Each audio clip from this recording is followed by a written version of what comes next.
Ve burada ben görüşüm oldu. Size önemli bir mesele açıklayayım. Pəhləvilər beni çağırdılar ve müzakiremiz uzadı ve görüşlerimiz oldu ve beni satın almaya çalıştılar. Bu yakın zamanda mı oldu? Şimdi protestoların yeniden başladığı dönem mi? Bu 2025'te oldu. 2025'te. Ve bunlar bilirdiler ki Təbrizi görürler. Yani Azerbaycan Təbriz uyanmıştır. Size ne önerdiler Sayın Çehregani?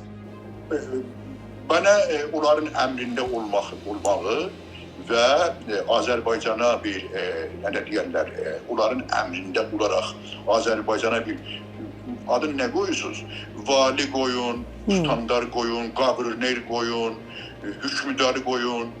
Böyle bir yani Azerbaycan'da birinci şahsiyet. Siz kabul etmediniz mi bu teklifi? Olabilmez yani bence onu kabul etmez. Bakınız dedim onun atası Muhammed Rıza 1946'da 35 bine yaklaşık insanımızı bilirsiniz neyleyipler. Ben diyemiyorum sizin burada bazı şeyleri. Evet. Kızlarımıza, ana bacılarımıza tecavüz için Tehran ordusu səfə durub, səfə quyruqda.